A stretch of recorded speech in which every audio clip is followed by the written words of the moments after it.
Thanks for joining us here today.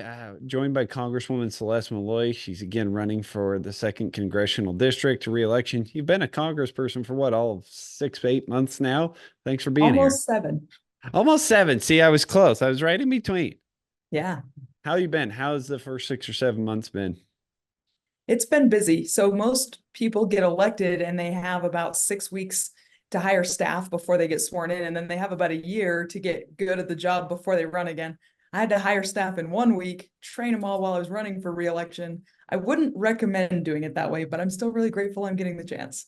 Yeah, no, that's great. And again, to your point, like it is the chance, and that's what I do love about the caucus convention system here in Utah. It gives everybody the chance. So, for those of you who don't know Celeste, why don't you give us a quick intro? Tell us a little bit about yourself, where you've Okay. been, where you've come from.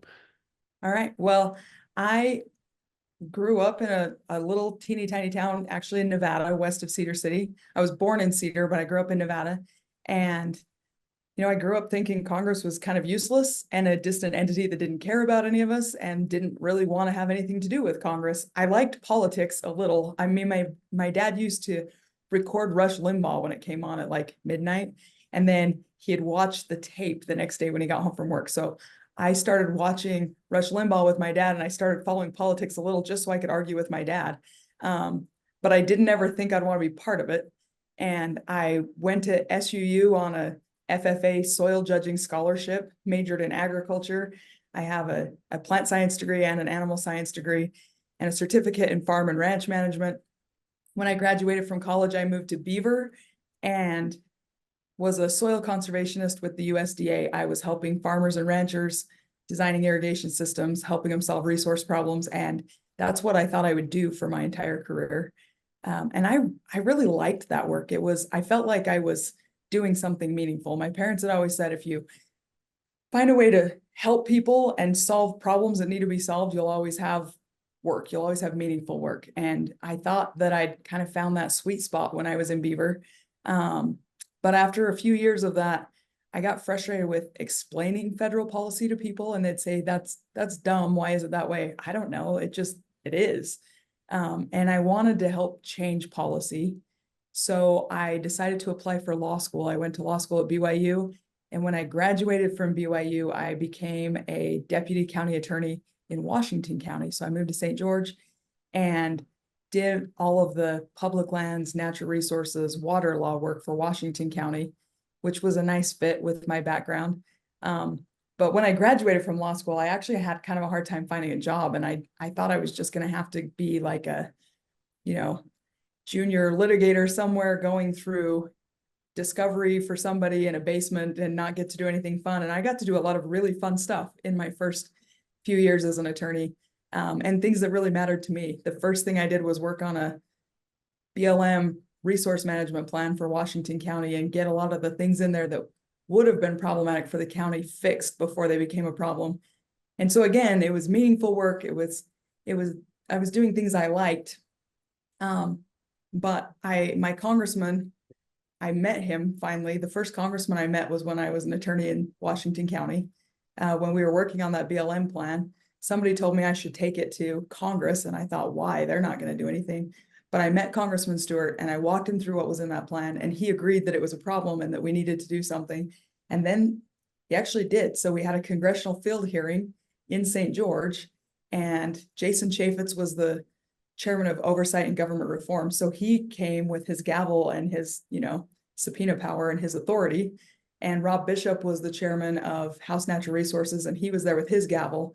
And that was when I decided maybe Congress wasn't completely useless when they're actually using their authority to exercise oversight of an agency. I thought, this is representative government. This is how it's supposed to work. And so after that, I always did policy work from the county attorney's office. And eventually Congressman Stewart offered me a job, and I was his legal counsel for 4 years. And then when he resigned, I decided to run for his seat. It was a really long shot, but here I am running again already. Yeah, you've been run 2 races in 1 year. Campaigning's bad enough as it is, let alone doing it twice in a year. So I do feel for you in that respect. And you're just a glutton for punishment, I guess. We all tend to do it, but It's just a terrible thing to have to do, but somebody's got to do it. I mean, that's really what it boils down to. Somebody has to do it. So, as you're traveling the state, I know you've been campaigning for quite some time now. I know you've been out doing things. As you travel the state, what is the biggest concern that come to you? What are the biggest concerns people put in front of you right now?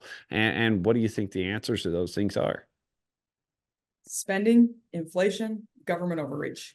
Though everything people talk to me about, almost everything people talk to me about falls into those three categories. And so that's where I spend most of my time. And the government overreach part, especially, is what my background's in. That's what I spent a lot of my, what I spent all of my legal career doing, a lot of my adult life doing.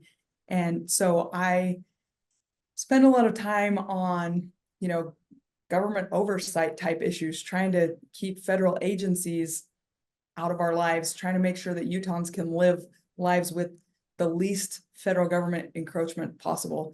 And the thing about that work is it's not always super visible. If you're doing it well, people aren't always necessarily seeing what you're doing. So I introduced a bill today actually to streamline a lot of the federal permitting, and people see things like bills.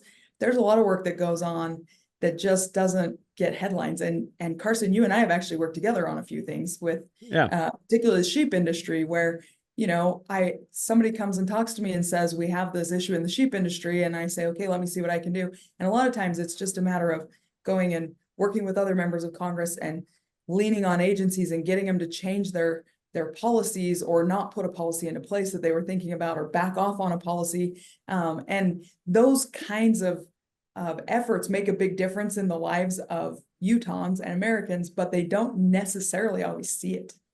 Yeah, no, and you're absolutely right. And to your credit, I want to let everybody know Celeste has been phenomenal to work with. Her office has been very responsive in some issues that we've had in agriculture, and I do appreciate that, because a lot of times it is very hard to get things done in Congress. It's hard to get anybody to listen to you, and to that respect, I want to say thank you to you and your office, especially one that you bring up, and it was the funding for the RFID. And we talk about RFID, and we talk about for those who don't know, mandatory RFID to me is the gateway to the most extensive government overreach that we can get in the ranching industry, because they did it in Europe underneath the guise of the CBAM, which is climate driven agenda.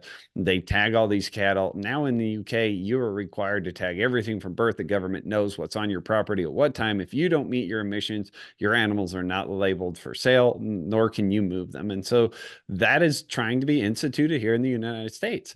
Do you want to talk a little bit, Celeste, about that, Yeah. about the mandatory and the $15 million that was allotted in omnibus spending for it? Yeah, so this is something that we talked about as that bill was being debated. And it's something that neither one of us liked. And it's tricky, this issue, because a lot of the big producers do like it. They figure they're going to do it anyway.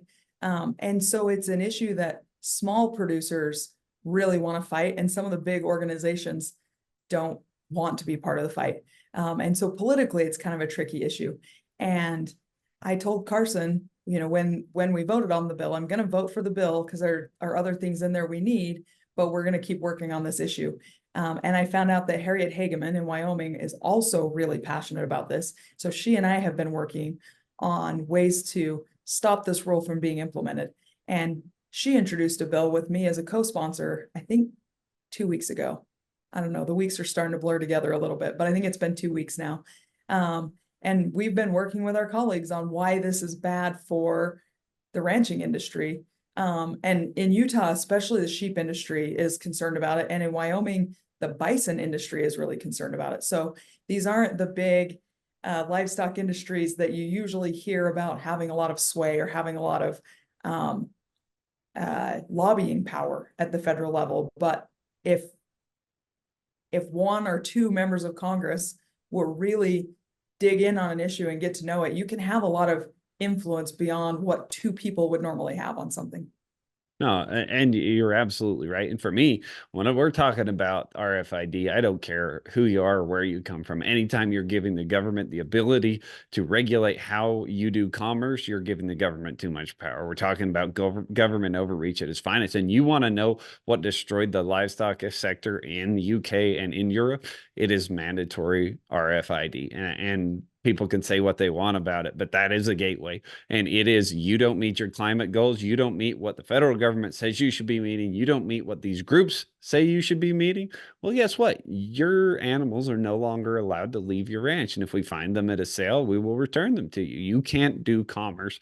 This is just the government's way to get in the pockets and control the food supply. And to me, everybody who knows me knows that the food supply is a huge one for me, and that the ranching and agriculture industry to me is everything. And that is because whoever controls the food controls the people. And as I mean, and we're going down a little rabbit hole here, but look what happened before in Ukraine during the Holodomor. What did they do? They came for the farmers. Look at what Mao did in China. What did they do? They came for the farmers, because when the government regulates the food, they can control the people. And as of right now, the United States is in a very vulnerable position because we are now a net importer of food as of 2019. And so now we're importing more food than ever before, and we're crippling our ranchers at the same time. This brings us kind of to my next point when it comes to trade, because I know right now, uh, um, we talked about trade a lot. And over the past year, you have seen more tariff bills instituted than in the past 30 years. Where are you at on tariffs? Where are you at on tariffs for agriculture in particular? And how do we deal with that going forward? Yeah, before we go to tariffs, I just want to mention one other thing with trade that's worth talking about with RFID.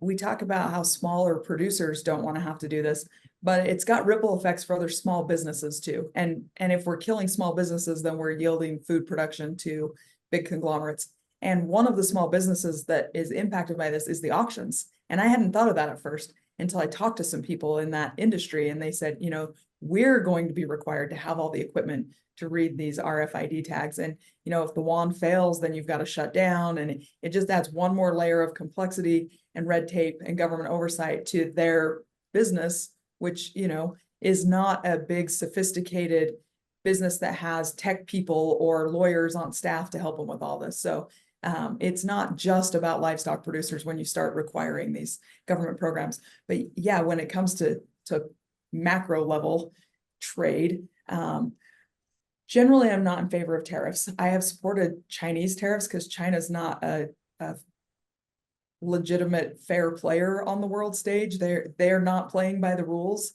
And so tariffs have been a way of getting their attention. And I know during the Trump administration, the first one, a lot of the agricultural producers who came in and met with me as a staffer said, we're getting hurt by these tariffs, but we're willing to hold strong. We know that what's happening right now is important on the world stage. We know that we're resetting the relationship we have with China and forcing them to come to the table and play by the rules. So we're willing to hang in there for a while and make sure this works. And I don't know how many other industries are willing to be team players like that for the good of the nation. But you and I have talked a lot about tariffs and some of the things we could do as a nation in the agriculture sector to make sure that our ag products are playing on a level playing field with international agriculture products. Because sometimes as Americans, we talk about free trade and we forget that free trade requires everybody to be trading freely. If we're trading with other countries that aren't playing by the same set of rules, it's not really free trade. And what we don't want is to have our products disadvantaged on the world stage in a way that makes us more dependent on other countries, particularly on countries that are our enemies and would like to destroy us, to be able to feed ourselves.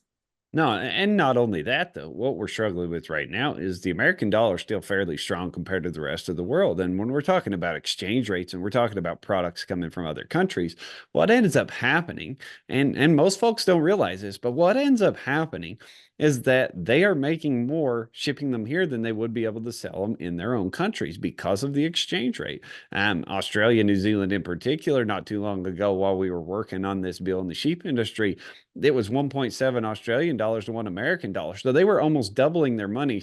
They could sell it would have been a loss in Australia to the United States and undercut us by almost half still. And that is a problem that is a reality here in the United States. And it's something that we're going to have to deal with. And again, over the last year, you've seen them implement tariffs or tariff rate quotas and bills pushing forward them in blueberries, in soybeans, in rice, in shrimp, in many of the agricultural sectors.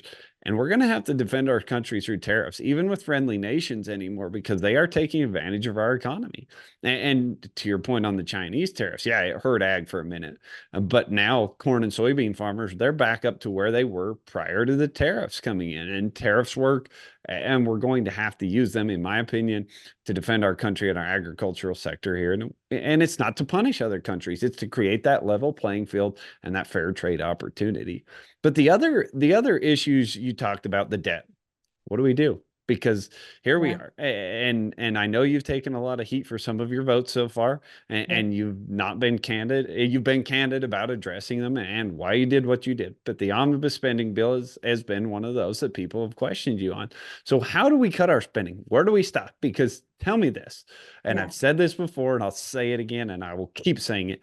Tell me one place in this country or in this world where life is better because the Democrats are in charge. So why do we keep disagreeing better with them, if that's what we want to call it? Why do we keep compromising with them when what they really want is to destroy everything? The one place where life might be better when the Democrats are in charge is on college campuses, if you like to march for causes, but I don't think that outweighs the costs. Yeah. I think where we fix the spending problem is on how much government we have.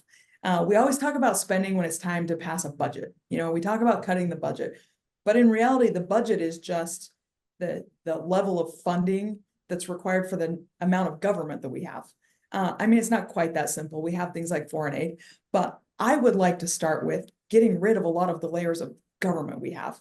You know, since the New Deal days, we've operated this experiment to see if technocrats, if college educated experts in agencies could help us make better decisions than we would make for ourselves, because the world's complicated. And if we have experts telling us how to do these things, then we can navigate this complicated world. We're 80 years in.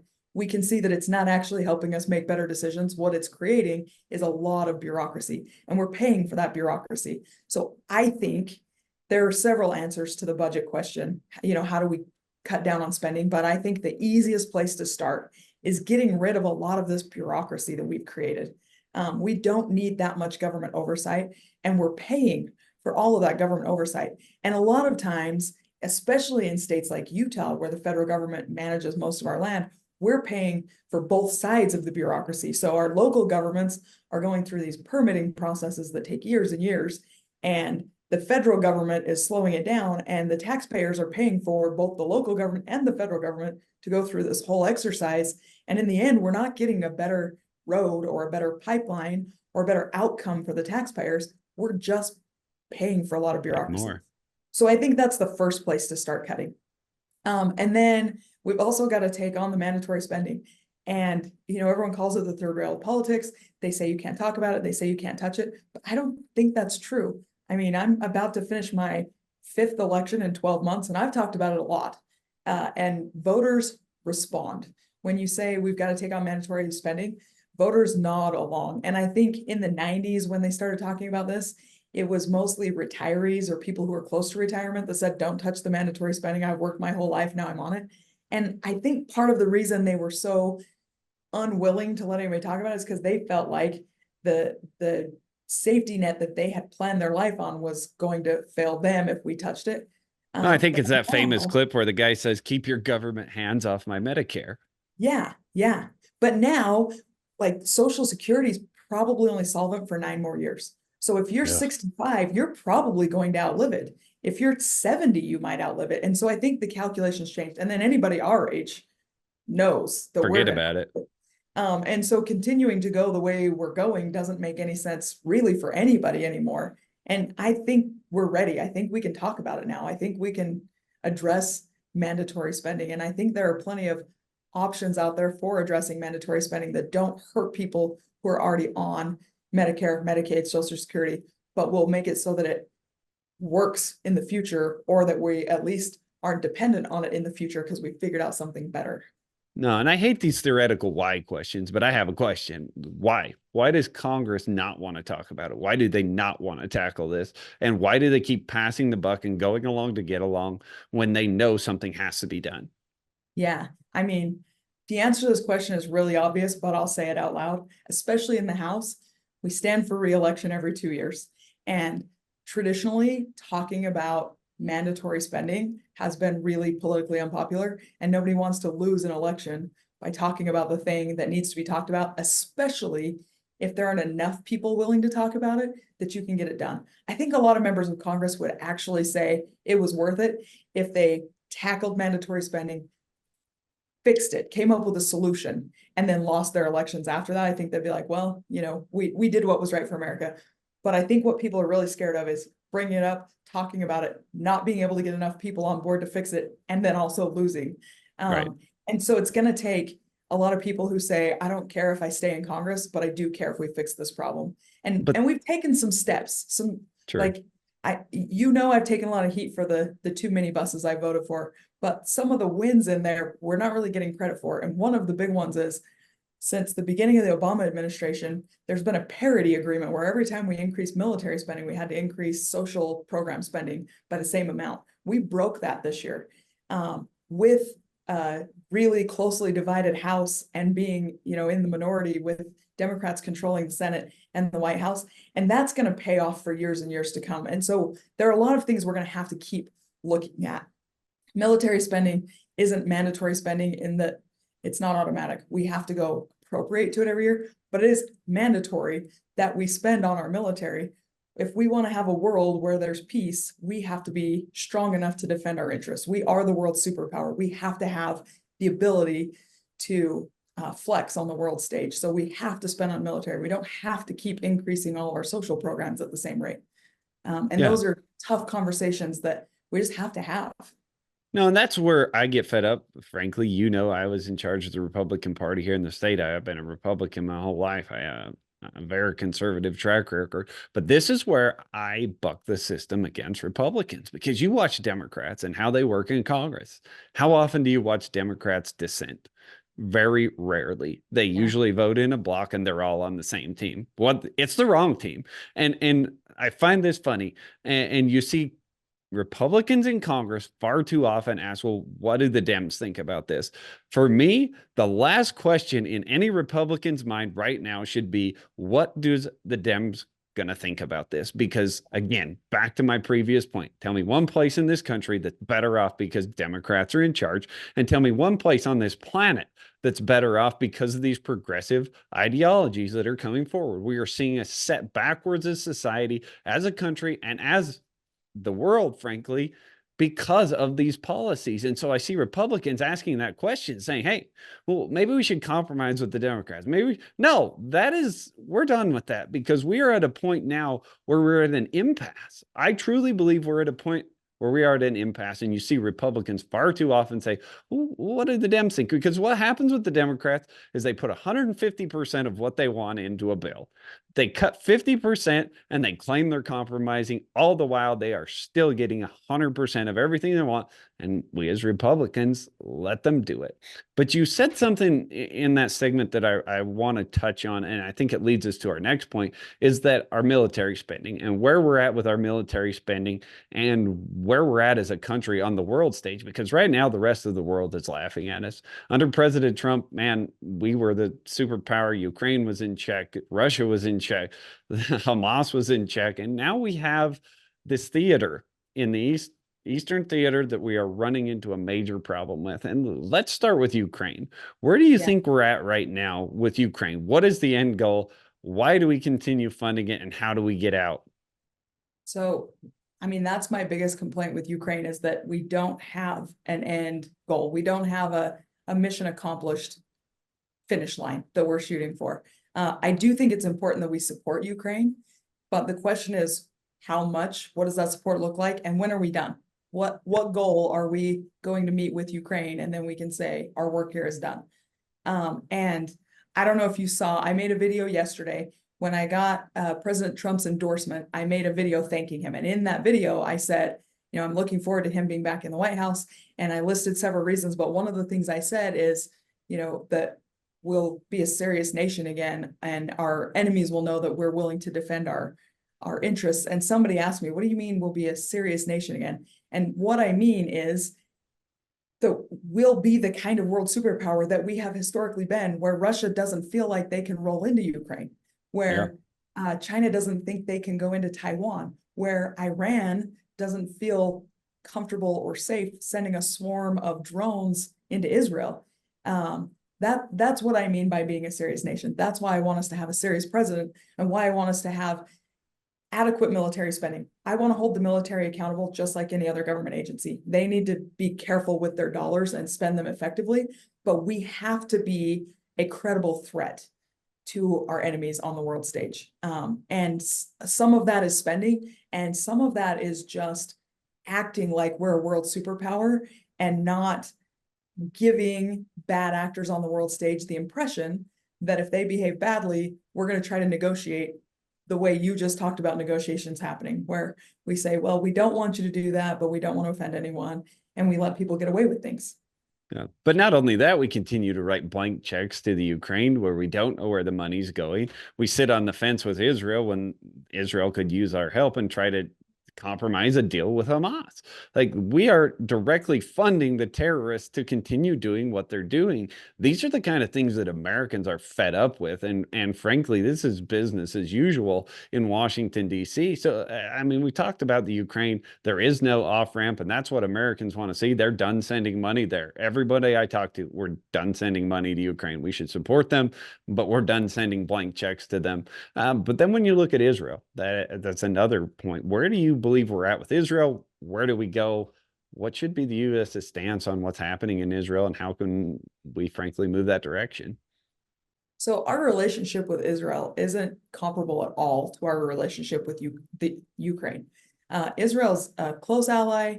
They have been since they were created. And our relationship with Israel is reciprocal. So we share a lot of intel back and forth with them. They are fighting a proxy war right now, and the whole world knows it. It may be Hamas and Israel that are firing at each other, but it's a proxy war for Iran and the United States.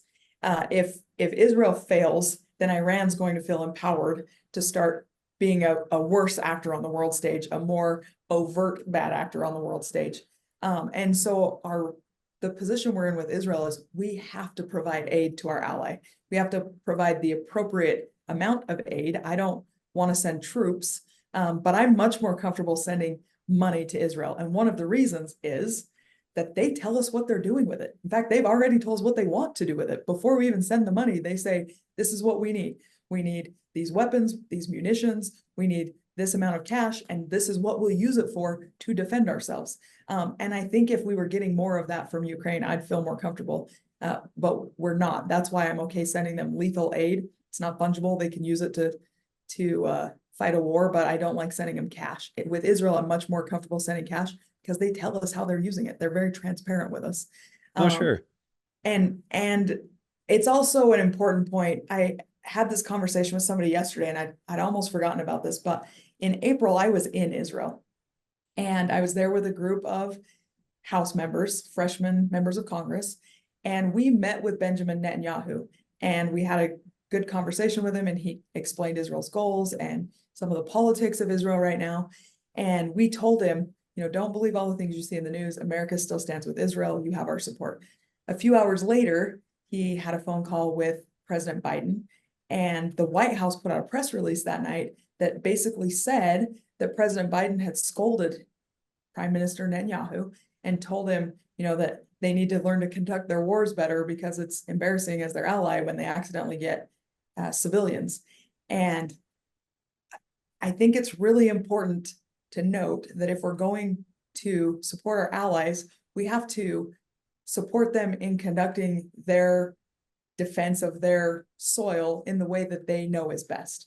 We're not really an ally when we show up and say, you should run your war differently. We want to armchair quarterback it. We're going to vote in Congress to send you aid and then have the executive branch stop it on ships and not deliver it and say we won't deliver aid. And so if we're going to be a serious nation, back to that point, we have to mean what we say and follow through on things and not play games on the world stage. And so we need real leadership to do that. And I think that's what we'll get in a year.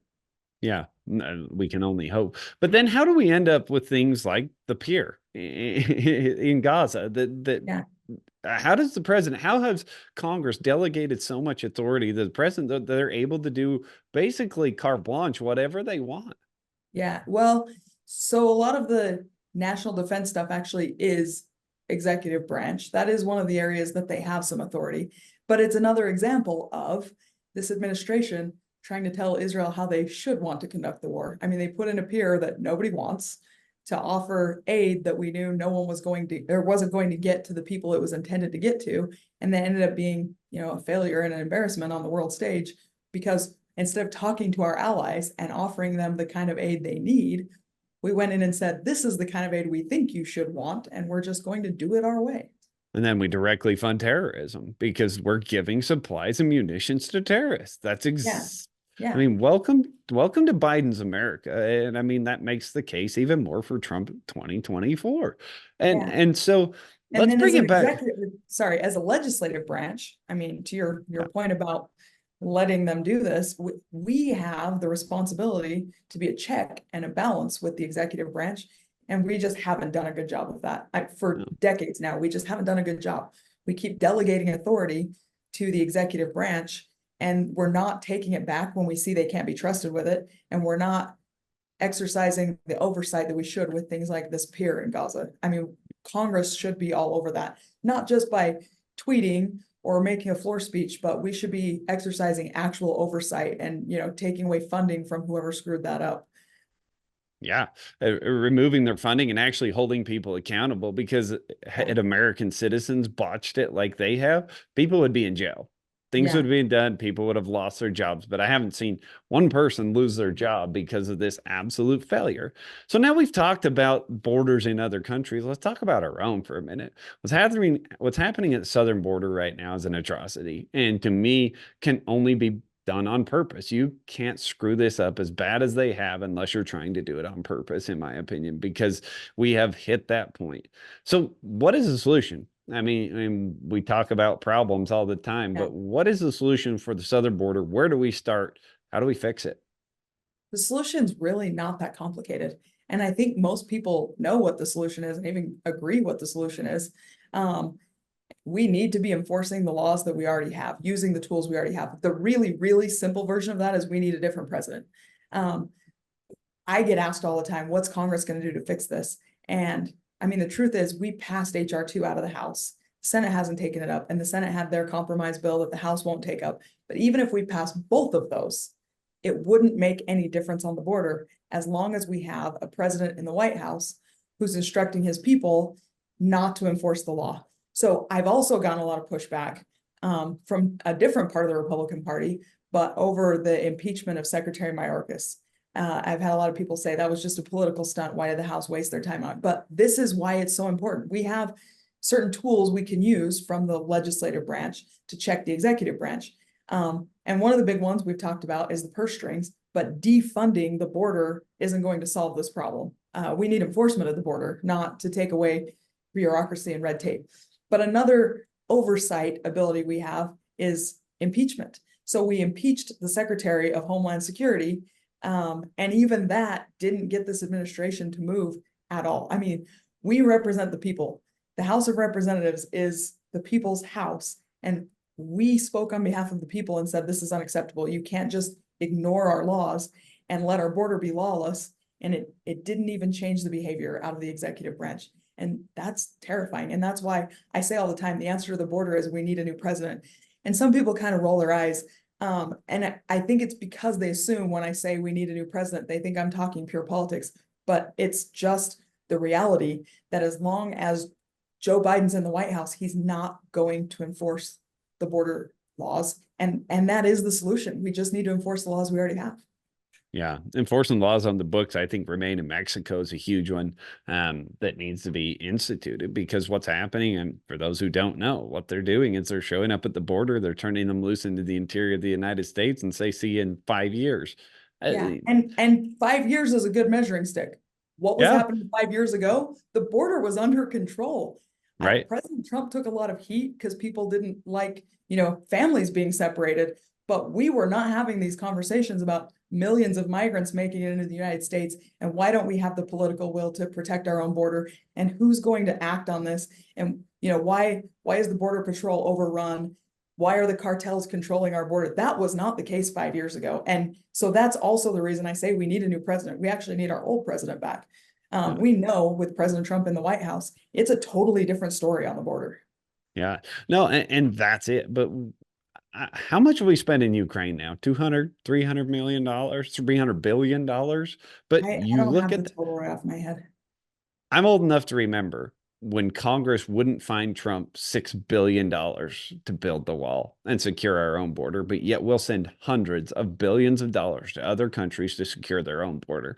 And this to me is partially where I blame Republicans for this as much as I blame Democrats, that we Yeah, but it's just kind of let a it happen. misleading argument too, Sure. because I mean, we didn't send I wasn't in Congress then, wouldn't find money for the border wall, but then we bought materials for the border wall and they're sitting in a pile in Arizona next to the part of the border wall that's built and not being built into a wall. So we spent the money and still didn't get the wall. I mean, funding is always important, but this isn't really a funding problem. It's a political whiplash problem. And I talk all the time about the balance of power between the branches. And this is one of the reasons it matters so much. We shouldn't have complete and total shifts in our national policy every time we have a presidential election. Who we elect as president really matters, but it shouldn't matter to the extent that it does. Congress should be doing more policy work, more legislation that lasts and doesn't just go back and forth so in such an extreme way every time we have a presidential election. And so the nerdy stuff, the boring stuff, the separation of powers, balance of powers, checks and balances, federalism stuff really, really matters. It's not just something, that you learn in school and it's a theory and, we read books about it occasionally, but it's not how it actually works. It is how it actually works. And right now it's not working the way it's supposed to. We've got to get that balance back. No, and I think you make a fair argument and a fair point there that we shouldn't have these shifts. And a big part of it and a big problem with it is Congress is letting the executive branch do whatever they want whenever they want, and we have removed that oversight. So I do Sure. believe, that that's a fair argument because every time this shifts, it is a massive shift. When Biden gets in, they can just shut it right down. I mean, the border Yeah. construction, the security, the remain in Mexico policy, Yeah. the policies that were working to secure our country, they turn them off just like that. And that should be a call that should have oversight from Congress. So I think you make an excellent argument. And Um, now the Supreme Court is much more powerful than they probably should have ever been because they're the branch that is being the check on the executive. Instead of Congress stepping up and taking back that delegated authority and exercising oversight, people are suing, it's going to the court, and that's where the decisions are being made. And when you talk to people, even people who disapproved of things that President Trump did, the one thing they always say is, I'm so glad for the Supreme Court picks. And I am too, but I think it's a good illustration of how powerful the court is now, that like yeah, that's the most important thing an executive does is get people appointed to the court. But this court, I think, is begging Congress to restore that balance. I mean, they're writing opinions that are like, they Congress are. should be doing this. This belongs to the legislative branch.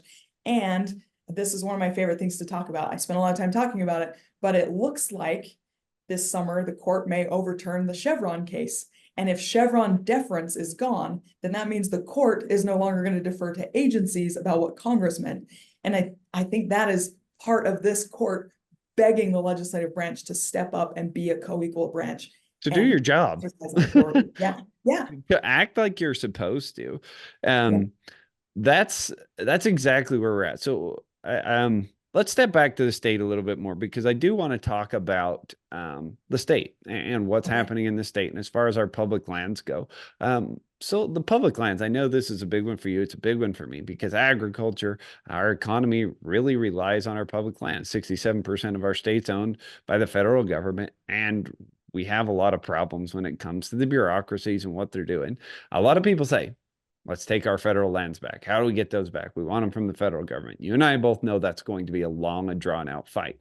What about state control? Because I believe that the state control of the federal lands is going to be something that's closer than taking back these federal lands. What do you see a path forward with our federal lands? How do we deal with it? Well, you're the land expert. I think you already identified it. You're making this too easy for me. There's nothing left to say. No, that let's back up a step. You started with taking back our land, and this is where a little bit of knowledge is a liability, because it's easy to say that, but the history of how the United States was settled is actually not helpful to people who make that argument. So what happened through the rest of the United States is the states disposed of their land. It became private land. And 95% of the proceeds went to the federal government and 5% went to the state. And so that's what the precedent is for this. And so if we sue and go to a court and ask for, relief from the federal government owning almost all of our land, that's what the precedent is.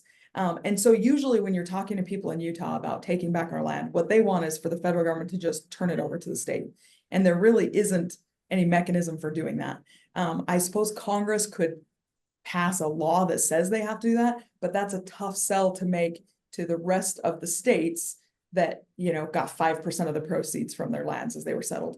And so I think you're correct. All of that was just to get to the point of saying, I think you're right, that control is a lot easier argument to make. That one's, I can talk to a guy from New York or Florida or Texas and say, the federal government manages most of the land in our state and we don't have any control over it. And they instinctively know that that doesn't seem right. Sure. And they don't have to understand any of the history of how the West was settled. They don't have to understand lands law or, which agencies manage which land to know, like, that doesn't seem right. That doesn't really feel like the way we do things in America. And so I think that the conversation about we need to have more control, we need to have more say over what happens on our land. Maybe the state has complete control. Maybe we have some sort of system where, the federal government still maybe has title, but the state makes the decisions and manages it. I don't know exactly what that looks like yet, but that's an easier place to get to. And we have a pretty long history in Utah of, grappling with the federal government for control of these lands. So we know a lot of things that don't work. And I think that can lead us to some of the things that are going to work. Yeah, because we've had these discussions and others have as well, as long as we're not managing our forest, managing our grazing, our fire, our watersheds, all these things, the fire mitigations. We have a problem here. And the federal government is absolutely botching it. These range managers you deal with, these people that are coming and telling us what to do, they read it in a book once. And that is the problem we're dealing with. They have college educated people who have never set foot in our forest, making laws 3,000 miles away from home. And it's going to continue to be a problem for Utah. And just on this topic, just the last thing I want to hit on this one is water. Utah is a hotbed for water fights. What's going down the Grand Canyon, Colorado River Basin. What does Utah look like in water? Because that's going to be one of our biggest problems going forward.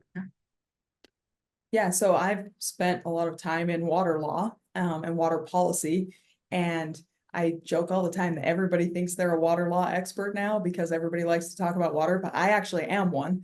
And so I have to be a lot more careful what I say because, there are people out there who have these big ideas about water and they don't know what is and isn't legal.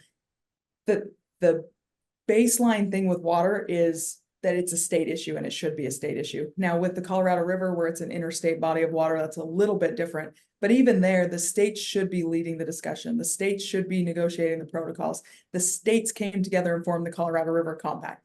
Congress ratified it, and that's the way it should work now. When the states renegotiate the protocols and get to an agreement, Congress needs to ratify it to give it the force of law. But the thing we do not need in water law or water policy is Congress to step in and start rewriting state law, state water law. And so many people don't understand that they, go visit their member of Congress and say, what are you going to do about the Colorado River? What are you going to do about the Great Salt Lake? What are you going to do? And the right answer to that question is always, we're going to support the state. The state needs to be doing the long-term water planning. The state needs to be doing big water policy, and we need to be supporting the state. And it's so tempting for members of Congress to want to solve the Colorado River problem or solve, the Western water issues, whatever it is people are asking about. Everyone wants to write a bill and solve it. And so I'm a co-chair of the Colorado River Caucus. And one of the reasons is because I don't think we should have a Colorado River Caucus. I think Congress should be staying out of it. But as long as members of Congress are getting together to talk about the Colorado River, I want to be in the room with them to remind them that this is a state issue and we cannot step on the state's toes. And states can afford to make a few mistakes with water law and policy. States can afford to make different decisions about how they handle water law and policy. But once the federal government takes something over, it's so hard to change things. And it's so hard to get people to admit that we're not doing it right. We go so far down that road. And it's always, a one size fits all solution that doesn't actually fit anyone. And so the only right answer with water is that Congress needs to step back, let the states make the decisions, and then offer the states whatever support they can. And a lot of times, to come full circle on this conversation, because I know we're about out of time, but a lot of times what we can offer from Congress to support the states is helping them get through all this federal permitting problem. If we're going to build a big dam or we're going to build a big pipeline, the kind of things we used to do 100 years ago. Yeah. When's the last time we built a dam? I don't even know. Now we talk about blowing them up because, our ancestors think we're crazy probably. Right. But if you're going to do something like that now, it takes years and years of permitting and planning and doing studies that, the people who built the Hoover Dam ahead of schedule and under budget with hand tools their heads would explode if they saw what paperwork we have to do just to get permission to build a dam.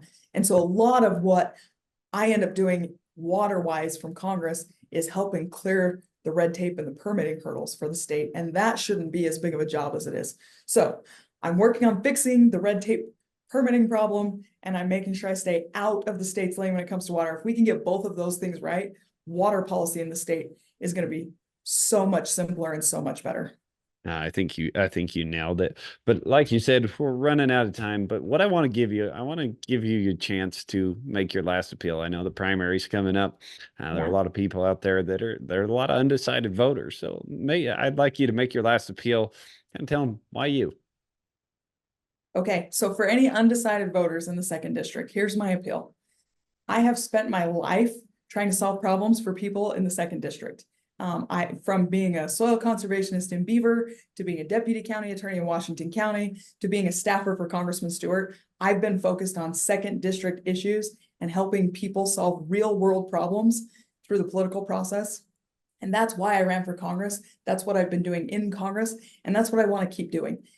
If you trust me with a full term, I'm going to keep solving problems, introducing bills that make life easier for people in the second district, and making the decisions, doing the things that I know will help with spending, inflation, and government overreach in the second district. And you'll know that's what I'm doing because I'll keep doing this. I'll keep coming back, having the conversations.